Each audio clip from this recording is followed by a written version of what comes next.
Hey groupers, Pastor Marshall here. I hope that you are ready to continue our study through Genesis as we look at the man Isaac.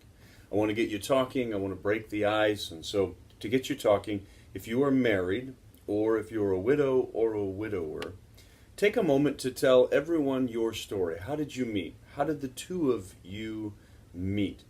How many of your marriages started with a blind date? Isaac and Rebekah's marriage sort of started with a blind date.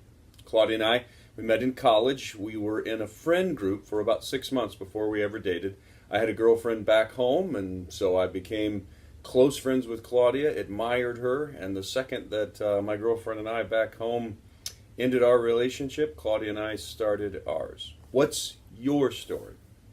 Well, I wonder next what you think it would be like to have been Isaac. What do you think it was like growing up with the understanding that you were the promised child through supernatural means? This is Isaac's story. Do you think that that would have made him feel special? Do you think that it would have made him be arrogant? And then, how does that discussion relate to Jesus? Because Jesus is also a supernatural childbirth when we come to his story in the New Testament.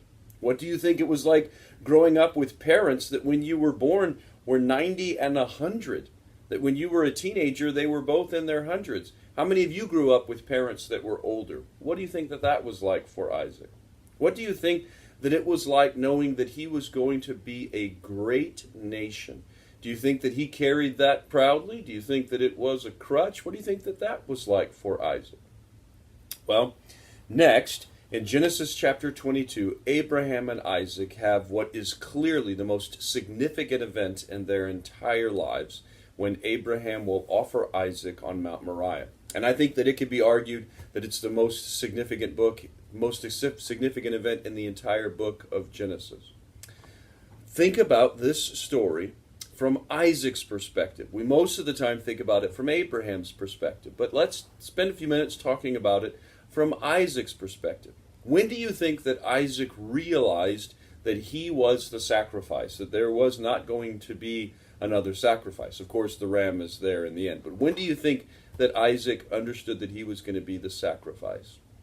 How do you picture Isaac behaving when Abraham, his father, is binding him to the altar? How do you imagine his behavior is?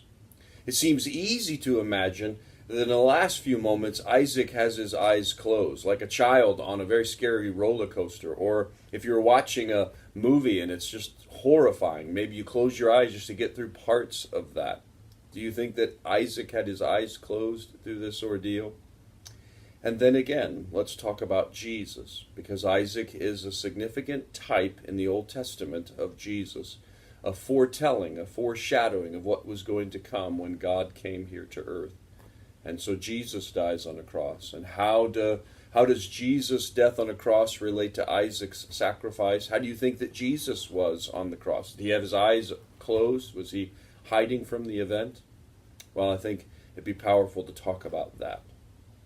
Next, I think that it's important that everyone turns to Genesis chapter 24. This is the story of Isaac and Rebekah, their meeting, their arranged marriage. But turn all the way to verse 53, almost the end of the story. And I think it's really important that you read verse 53. Here's this picture of Isaac out in the field meditating, out in the field praying. We see a man who has a relationship with God.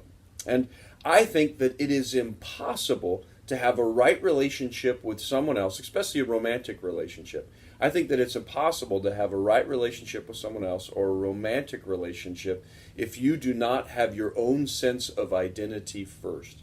And I don't think that it's possible to have your own sense of identity if you do not have the right understanding of God. Well, that's Pastor Marshall's opinion. I wonder what you think of that. Do you think that someone could have a healthy self-esteem, a healthy sense of self, a healthy self-identity if they didn't have a relationship with God? And do you think that someone could be in a healthy relationship, especially a romantic relationship, if they didn't have a sense of identity? I think both of those things are really important. I wonder what you think about that. Well, finally, Isaac has twin boys, Esau and Jacob. Remember that Rebekah was barren, just like Sarah was. Isaac prays, and she has twins. All of a sudden, there are two buns in the oven. Isaac is closer to his older son, the one that was born first, older by a few minutes, closer to his oldest son, Esau. I wonder what you think of that. Does it bother you that Isaac had a favorite? And how many of you grew up in a home where there was favoritism? Rebecca favored Jacob. Isaac favored Esau. I wonder if any of you grew up in a home that was like that. And what do you think that what was that like? What shared with others in your group what that was like?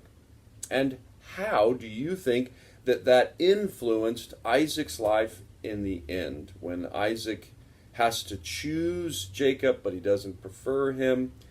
Wonder what you think about this favoritism issue. What problems did it create in their household? Well, every week I challenge you to share what you like and what you dislike. I just like that Isaac loved wild game. It says that Esau was bringing him his last meal. What a beautiful picture, that your last meal on earth would be elk or boar or wild antelope. I really like that. Well, what do you not like? Well, I certainly don't like that Isaac and Rebekah ended their lives. Seems like they have a beautiful marriage until these boys come along and favoritism enters in, and they're divided in the end, and I don't like that. It just makes me sad. Well, I also want to remind you of your commitments. We talked about millennials this week and some of their stereotypes, and then at the end, I challenged you to think about the stereotypes of whatever generation that you're a part of. Whether you were a boomer, whether you're left over from the war era, or whether you're a millennial, just what are the stereotypes and what are you doing to break those? Well, I hope that you have a great discussion about Isaac, and I look forward to seeing you next weekend in church. God bless. Bye-bye.